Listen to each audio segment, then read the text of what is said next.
Mesdames, Messieurs, bonsoir et bienvenue à cette session d'information, également bonne rupture de jeunes. Le décès du président tchadien, le maréchal Idriss Déby Itno, continue de susciter des réactions. Les ressortissants tchadiens vivant au Niger ont réagi. On les écoute. C'est un décès dont on n'attendait même pas. Et ça a beaucoup surpris les Tchadiens. Et à l'occurrence, nous les étudiants, ici à l'IFTIC. Et tout d'abord, toutes nos condoléances à la famille. Vraiment, c'est trop triste, surtout pour nous, les étudiants ici à l'IFTIC. Hier, après avoir entendu la nouvelle, on s'est vraiment pas quoi dire. C'était vraiment trop difficile, cette mort brusque du président. C'est vraiment lamentable pour nous. Et on profite de cette occasion pour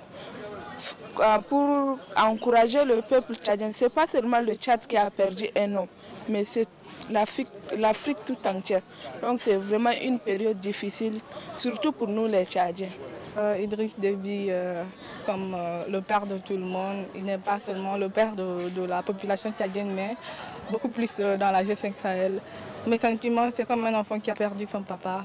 Aujourd'hui, je suis triste parce qu'il est parti. Et derrière lui, il a laissé des enfants orphelins. Nous ne savons pas qu'est-ce qui va se passer à la suite. Déjà, avec son départ, les choses commencent très mal. Et nous sommes vraiment attristés. Nous avons le cœur rempli de peur. Nous ne savons pas ce qu'il faut faire vraiment pour faire régner la paix. On était si effarés par cette triste et après on sait que toute âme goûtera à la mort et comme notre prophète Mohammed a dit, toute âme goûtera à la mort. Donc on s'est un peu refroidi. Suivons également les sentiments des citoyens nigériens après l'annonce du décès du président tchadien Idriss Déby Itno. Il faut dire que ce n'est pas le Tchad seulement qui a perdu, c'est toute l'Afrique qui a perdu. Et quand on sait qui est Idriss Déby, vraiment un héros de l'Afrique qui malheureusement est tombé comme ça. Jusque-là même, il y a un peu d'incertitude par rapport à pourquoi ou comment il est mort. Vraiment, c'est malheureux et que si les Africains doivent continuer toujours à faire le règlement des comptes à travers les armes, ou à travers d'abord essayer de déstabiliser leur pays avant de passer aux actes de mort, c'est vraiment déplorable. D'abord, la mort, elle est regrettable.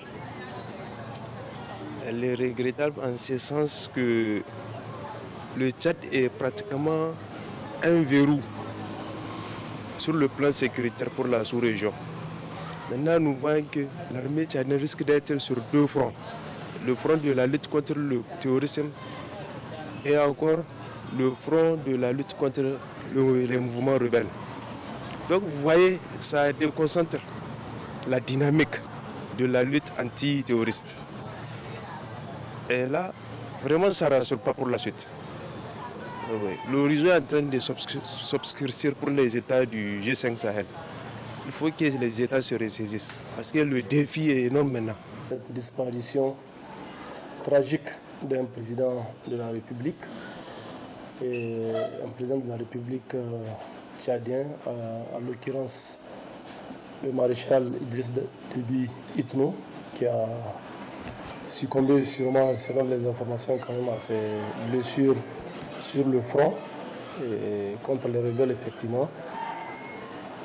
C'est vraiment une perte pour tous nos pays africains, notamment. C'est une perte pour le Sahel.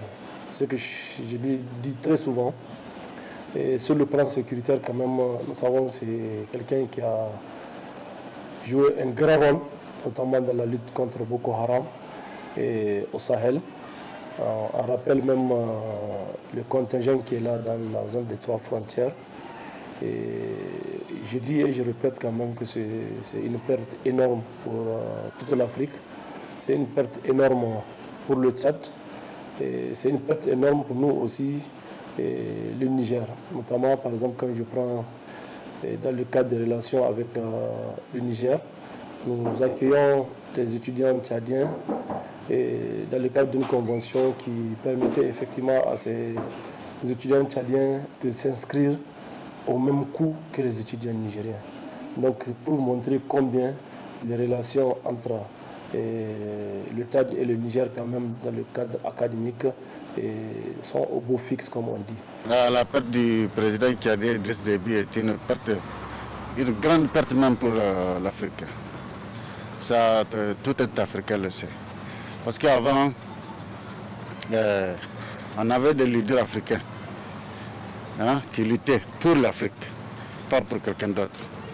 Et maintenant, notre seul espoir, c'est Idriss Déby, qui peut au moins un peu libérer l'Afrique. Malheureusement, on en a perdu. Peut-être Dieu va nous donner un autre comme lui, on ne sait jamais. Mais quand même, nous avons perdu. La situation sécuritaire se dégrade davantage au Niger depuis l'arrivée à la tête du Niger du nouveau président de la République, Bazoum Mohamed. Les attaques meurtrières se sont multipliées avec la mort en masse des civils, notamment dans la région de Tillabéri. La situation sécuritaire, l'une des priorités du président Bazoum Mohamed, un sujet sur lequel Hassan Saleh Mustafa s'est penché. Voici son reportage. C'est un pays déstabilisé en partie par des groupes terroristes que le nouveau président de la République du Niger, Mohamed Bazoum, gère depuis plus de 2 semaines. À l'est du pays, dans la région de Difa, tout comme à l'ouest et au nord-ouest, dans les régions de Tillabéri et de Tawa, des groupes terroristes sèment des terreurs au sein des populations civiles qui sont tuées en nombre. Le dernier massacre en date, c'est celui de Guegourou dans la région de Tillabéri le 17 avril dernier, où 19 personnes ont été tuées par des individus armés alors qu'elles assistaient à l'enterrement d'un de leurs décédés. Pendant longtemps, les criminels embrigadés dans l'État islamique dans le Grand Sahara et UGS, affiliés à Daesh, ne s'attaquaient quasi exclusivement qu'aux forces de défense et de sécurité. Mais depuis un certain temps, ils ont commencé à s'en prendre aux chefs de village, puis progressivement aux civils de façon indiscriminée. Depuis janvier dernier, ils se livrent à des massacres de civils innocents à grande échelle, commettant à l'occasion des vrais crimes de guerre. Le président de la République, Mohamed Bazoum, ancien ministre de l'Intérieur, conscient des défis à relever sur le plan sécuritaire, le Niger doit travailler en synergie avec les autres pays pour combattre l'ennemi. Le terrorisme est un vrai malheur pour notre pays. Cela d'autant plus que ses bases sont hors de notre territoire et ceux qui en sont les chefs relèvent d'autres pays. Jamais aucun chef terroriste n'a fait cas de grief contre notre État, encore moins formulé la moindre revendication en sa direction. Dans la région de Difa, Boko Haram a déstabilisé l'économie depuis janvier 2015. En attestent les 3 chiffres suivants. 130 000 réfugiés nigérians, 105 000 déplacés internes et 30 000 Nigériens retournés du Nigeria. Tous ont cessé toute activité économique et vivent de l'assistance humanitaire. Ça fait plus du tiers de la population de la région de Difa. La lutte contre le terrorisme, l'une des priorités du président de la République, Mohamed Bazoum, un fin connaisseur du dossier, une guerre sans merci s'avère impérative pour faire face aux groupes terroristes et autres bandes de criminels organisés pour préserver l'intégrité du territoire national. À Difa, comme à Tillabéri et à Tawa, j'engagerai les actions qu'il faut pour mettre rapidement fin aux souffrances des populations dont la vie est empoisonnée par les rapts, les paiements de rançon, les paiements de l'impôt aux groupes terroristes, les extorsions, les enlèvements d'animaux et les crimes systématiques. Nos forces de défense et de sécurité jouiront de mon plein soutien pour disposer de tous les moyens dont elles ont besoin pour le combat courageux qu'elles mènent contre le terrorisme. Tirant les leçons de ce combat que nous menons depuis bientôt 10 ans, je mettrai un accent particulier sur la rationalisation de notre action qui doit résulter d'une distinction intelligente entre les missions de l'armée et celle des forces de sécurité intérieure. Ces derniers temps, les groupes terroristes, notamment ceux opérant dans la zone de 3 frontières, ont changé leur mode opératoire en s'attaquant désormais aux populations civiles, contraignant beaucoup d'autres familles à quitter leur zone d'habitation.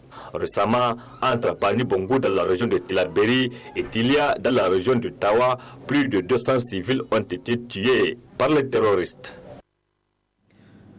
Aujourd'hui, notre rubrique chronique juridique va porter sur la fonction du président de la République. Nous vous proposons un extrait avec le juriste Alfred Emmanuel. On l'écoute. Le 25 novembre 2010 dispose que le président de la République est le chef de l'État. Il incarne l'unité nationale. Le président de la République est au-dessus des partis politiques. Il est le garant de l'indépendance nationale, de l'unité nationale, de l'intégrité du territoire, du respect de la Constitution, des traités et accords internationaux. Il assure le fonctionnement régulier des pouvoirs publics et la continuité de l'État. Alors, sur la base de cet article 46, nous voyons une description sommaire ou bien une présentation sommaire des prérogatives du chef de l'État, qui il est, ce qu'il représente pour la nation. Et l'article 46 précité fait bien de préciser que le président de la République est le chef de l'État. Autrement dit, toutes les instances de la République, si vous voulez, se retrouvent à travers les fonctions du président de la République.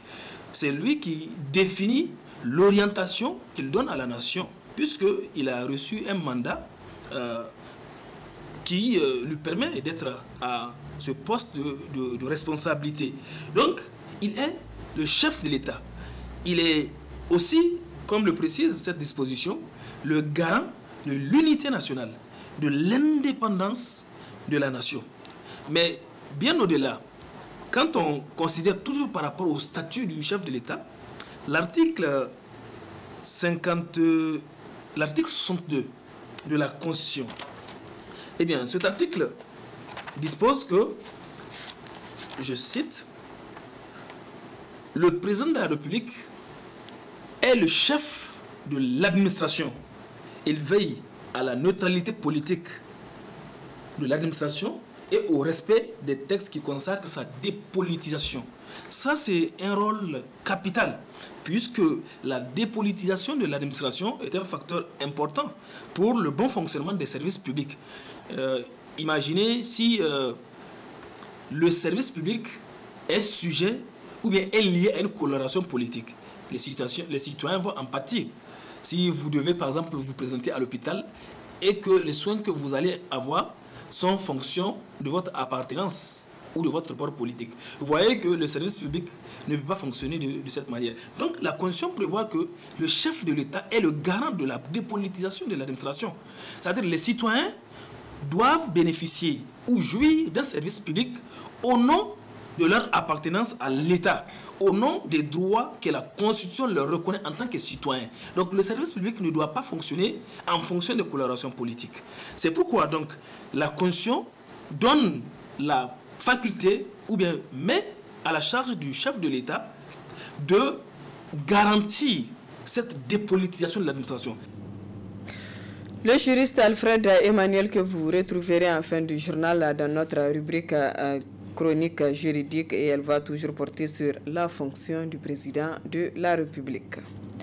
Reporters sans frontières a publié son rapport sur la liberté de la presse. Ainsi, cette année, le Niger occupe la 59e place sur les 180 pays classés. L'année passée, le Niger était en 57e position. Cette régression de notre pays n'a pas laissé indifférents les journalistes qui se sont exprimés en ces termes. Certains comportements dans la presse écrite, audiovisuelle et aussi la presse en ligne, des gens qui ont décidé de faire un travail comme étant des départements, c'est-à-dire des départements, ils sont devenus des départements de communication de certaines formations politiques. À l'heure où la situation, où on voit des écrits, maintenant, des gens, il y a beaucoup de journalistes aujourd'hui qui ont décidé tout simplement de faire des mercenariats journalistiques, alors que toutes les opportunités sont disponibles pour permettre donc à ces derniers de mener à bien leur travail. Les gens qui ont décidé tout simplement de mener et d'aller avec une certaine ficelle, soit des règlements de code ou bien chercher donc à atteindre leurs objectifs. Donc au lieu que certains pensent que au lieu de rester faire tout simplement du journalisme pour régler les comptes ou bien pour pensant en journalisme, dans le journalisme on ne devient pas riche. Donc j'appelle les journalistes et l'ensemble des journalistes nigériens à prendre conscience vraiment de l'enjeu et des opportunités. Parce qu'aujourd'hui, nous sommes en compétition. Vous voyez certains pays, comment la situation évolue un peu partout dans la sous-région. Mais nous sommes toujours au stade du XVIIIe siècle. Durant l'année écoulée, on a quand même constaté un certain nombre d'abus sur ce plan. Quand vous prenez le journaliste directeur de publication du journal L'Événement qui vient de sortir d'un procès sur la base justement de ce même code pénal, Moussa Aksar, il a été jugé et on attend maintenant incessamment de voir quelle sera l'issue de ce jugement. Donc pour dire que vraiment sur ce plan, en tout cas il reste beaucoup de chemin à faire.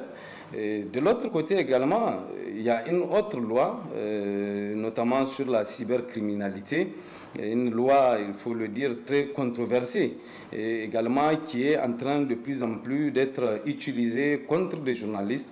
C'est le cas notamment de notre consoeur Samira Sabou, qui a été frappée, il faut le dire comme ça, par cette loi, malheureusement alors qu'elle était journaliste. Et je vous ai dit qu'en tant que journaliste, en tout cas, c'est des choses normalement qui ne devraient pas nous concerner. Le président sortant, l'ancien, le président Issoufou, avait posé un acte historique, n'est-ce pas, un acte historique qui en son temps était applaudi par l'ensemble, en tout cas, des professionnels des médias et au-delà, à savoir la signature de la déclaration de la montagne de la table. Mais malheureusement, on a constaté que malgré la signature de cette déclaration de la montagne de la table, les exactions, sinon les privations de liberté des journalistes ont continué. Autre aspect de cette édition, le Ramadan, un des 5 piliers de l'islam, se déroule cette année en pleine année scolaire.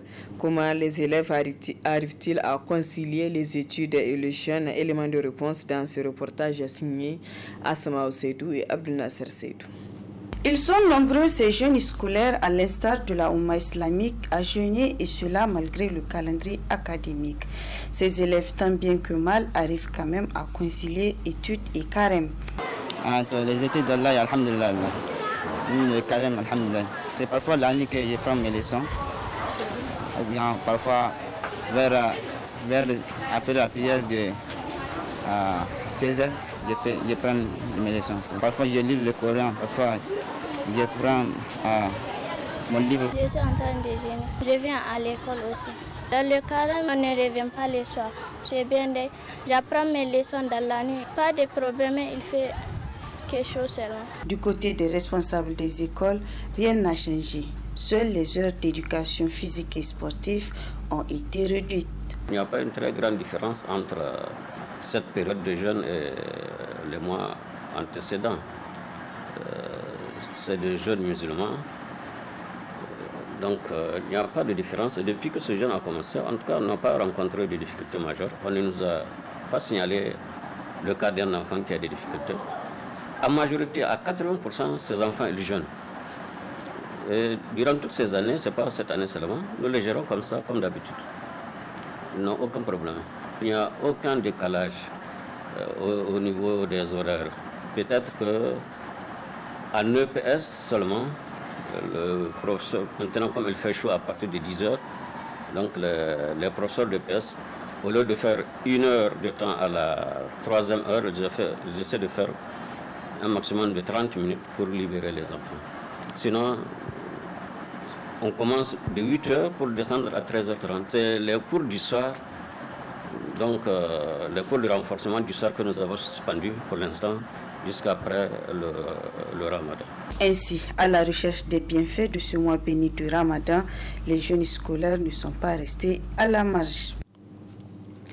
Un mot de santé dans ce journal et c'est pour parler de la fistule obstétricale et de sa prise en charge au niveau du Centre national de référence de la fistule obstétricale. Reportage.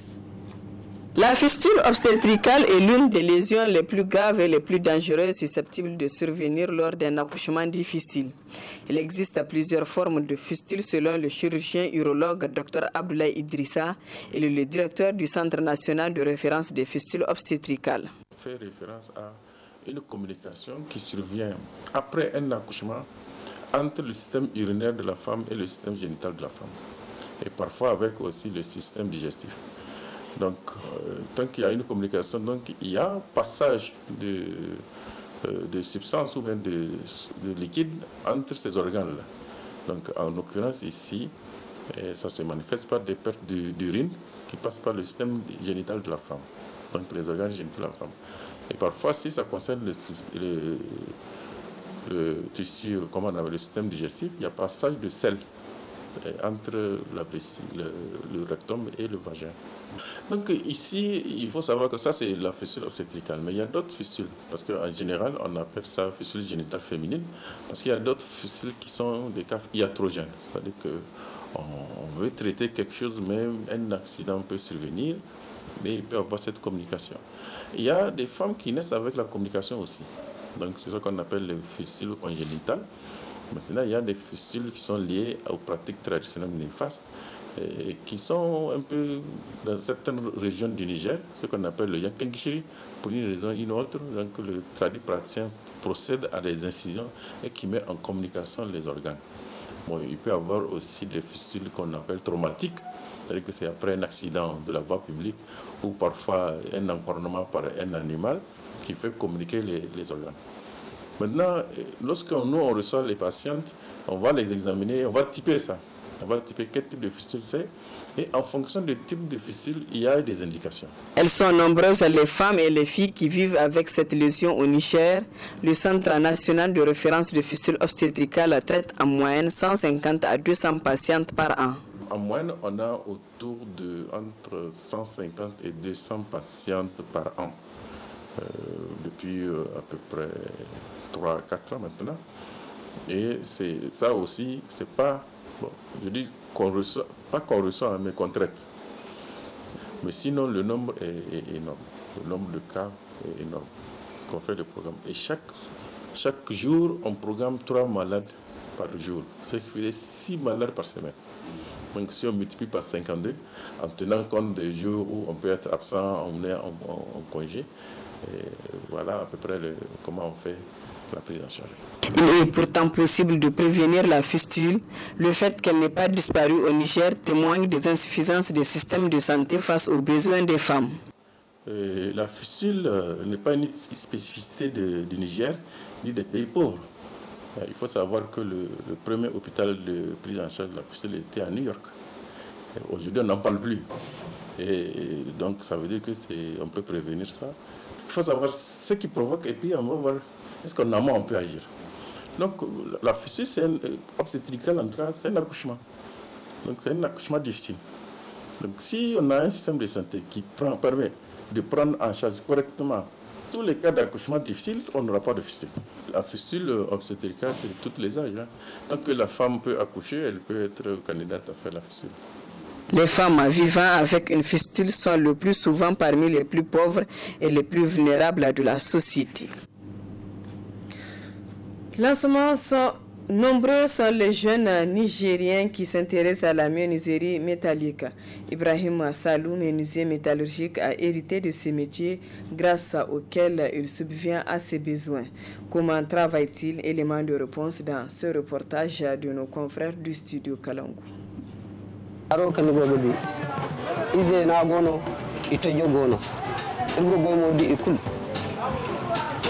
kan ize na irga dai a hina da dan paska habu jina asil pri irga dai irma hanser mu gojina dan irma samba kawai bore shangai mu nere kan da koy zambar iyo wono gono zambar hakko gono hal zambar wacin din kono gono san matala kono kani gangar na matala ne 125,000 hala 150 do koy bene ikaina o moda 25,000 won gono 20 won gono dina peinture ni zarino borkul ben shano me dari wono afokul kanka agadir gana haya kan se parce que wono da ate harino isumburasi da ate dusuno isumburasi dani bana ganan kan na jeri ni ge ga nera hanfo ime kan dai ma hanse imayeti to afaidin kan bore gogo komande manga da manga yanga kande jere dan bang iga ka de dini te turi sege te kon kun zaru won bayan ko bore seden go ganera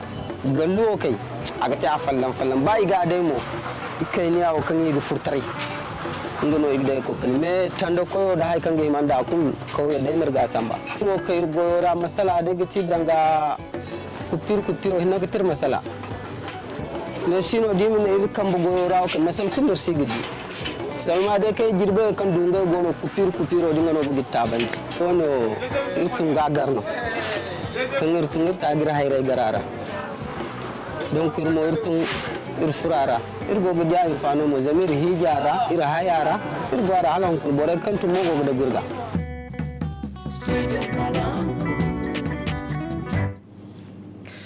Place à présent à notre rendez-vous hebdomadaire, la chronique judiciaire qui porte sur la fonction du président de la République.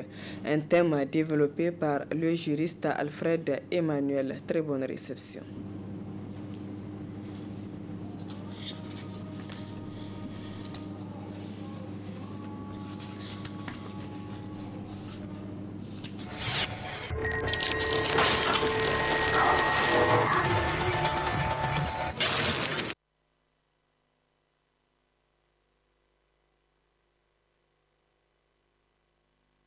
Aujourd'hui, nous allons traiter du président de la République. Vous savez, en droit constitutionnel, le président de la République a un statut, d'abord au plan juridique. Ensuite, il a des prérogatives et des pouvoirs qui lui sont conférés de par la Constitution afin de pouvoir diriger la nation.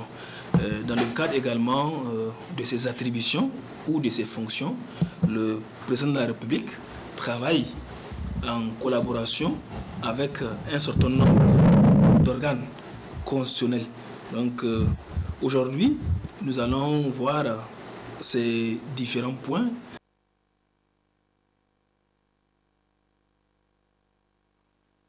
Les tâches du président ainsi que les prérogatives constitutionnelles que la Constitution lui reconnaît. D'abord, le premier point sur lequel nous allons parler, c'est le statut du président. Et pour ce fait, je vous invite à voir avec moi dans l'article 46 de la Constitution. Alors, l'article 46 de la Constitution du 25 novembre 2010 dispose que le président de la République est le chef de l'État. Il incarne l'unité nationale.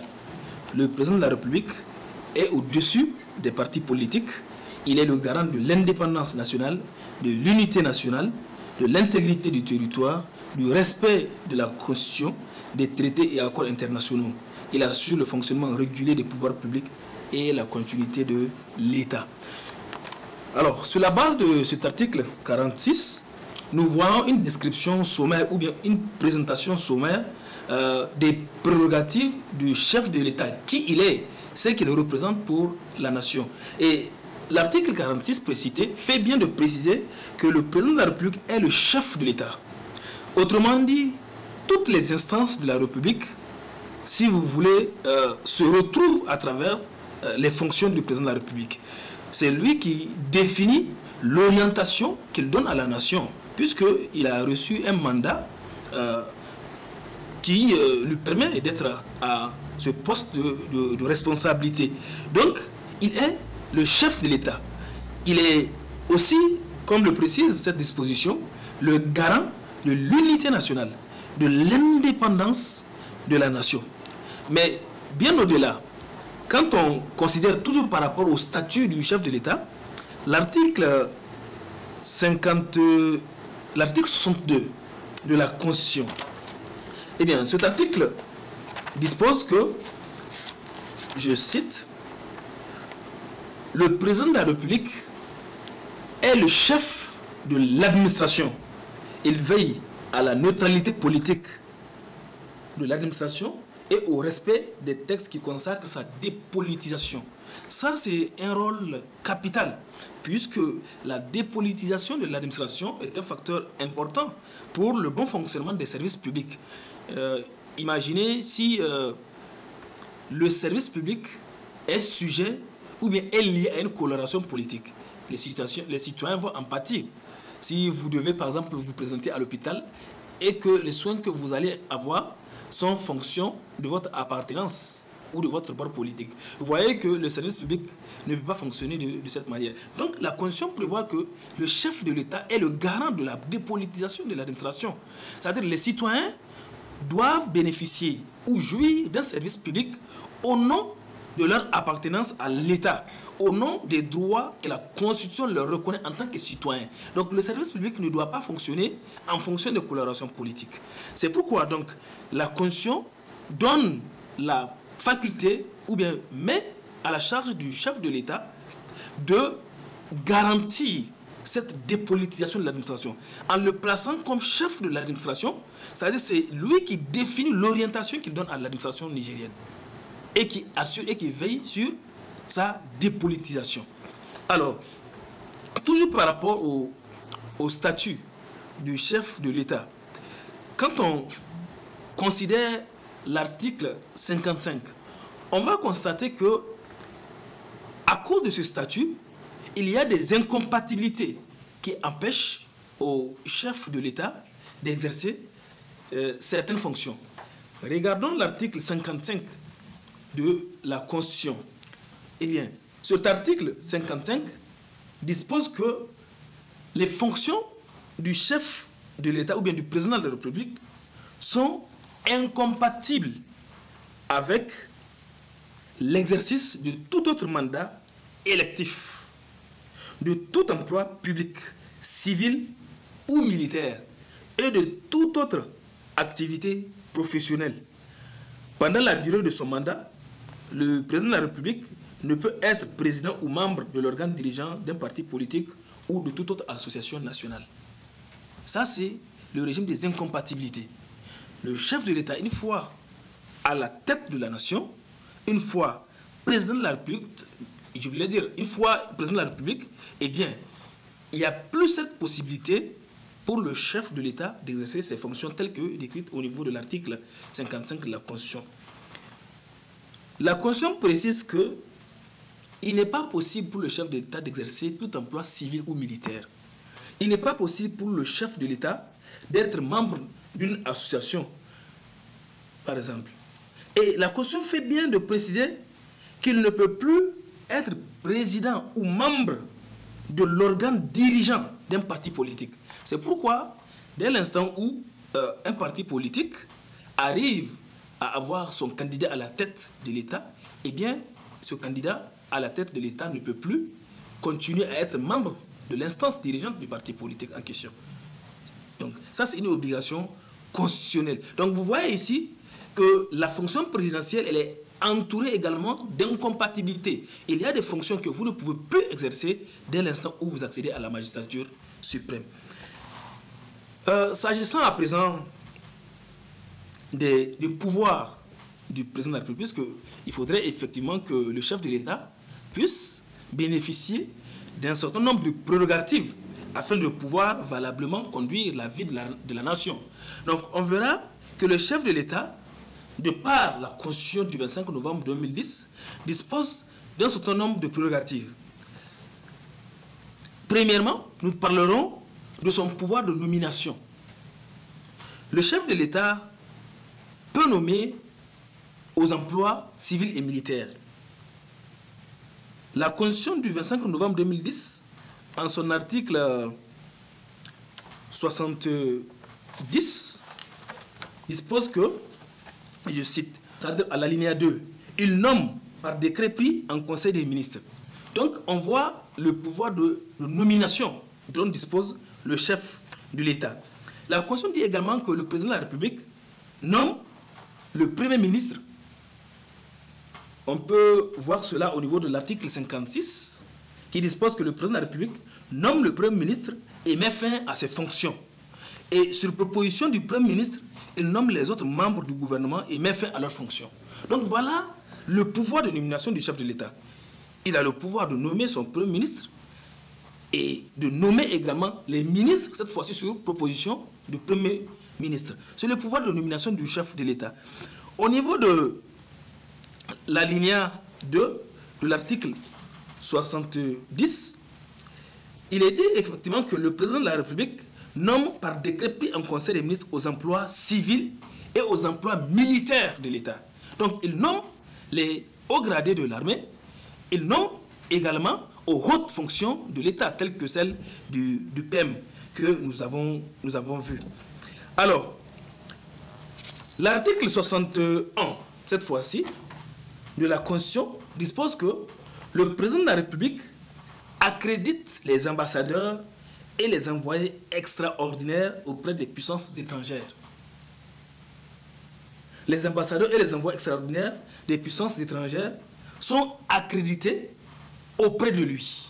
Donc, on voit également ici le pouvoir qui lui est dévolu, qui lui est reconnu de par la Constitution, de pouvoir nommer les ambassadeurs auprès des puissances étrangères. Tout comme le pouvoir de recevoir également l'accréditation des autres ambassadeurs auprès de lui.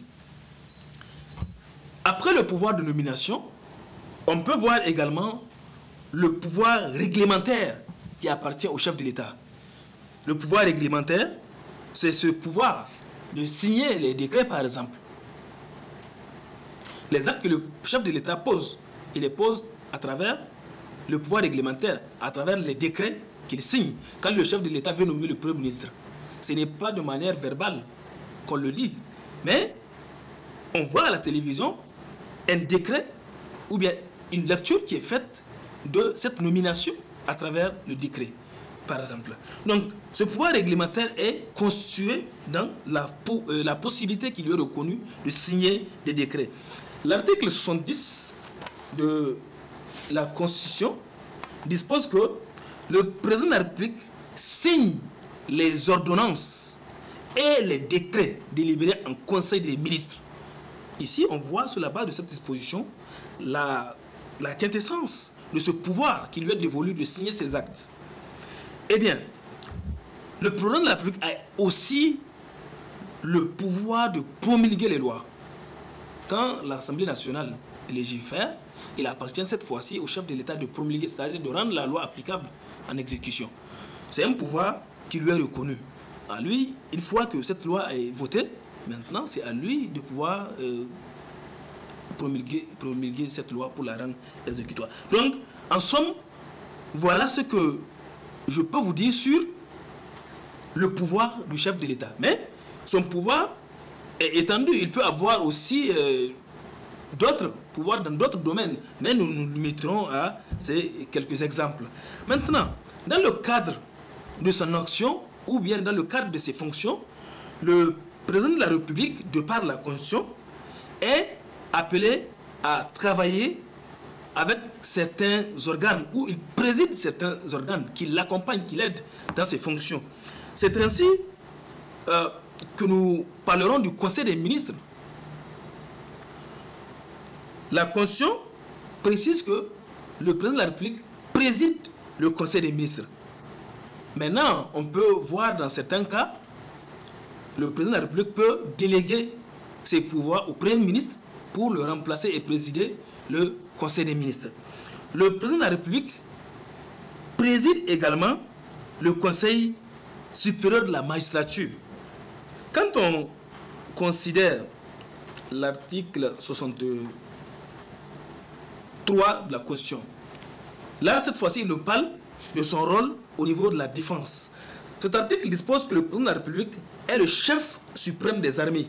Il est assisté du Conseil supérieur de la défense nationale et du Conseil national de sécurité. Ce sont des instances qui accompagnent le chef de l'État dans cette fonction. Donc, la Constitution dispose qu'il est le chef suprême des armées. Et c'est de la même manière que la Constitution dispose qu'il est en fait le président du Conseil supérieur de la magistrature. Et c'est lui qui est garant de l'indépendance de la justice.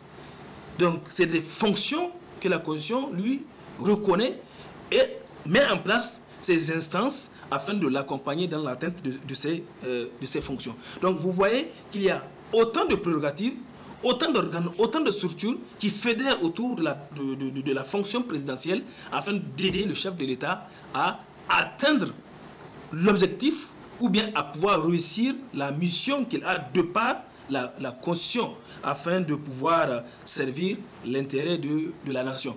En somme, nous pouvons retenir ces quelques points, mais on peut parler de plusieurs autres aspects qui encadrent les fonctions présidentielles. Mais voilà ce que nous pouvons schématiquement retenir et présenter sur la fonction présidentielle.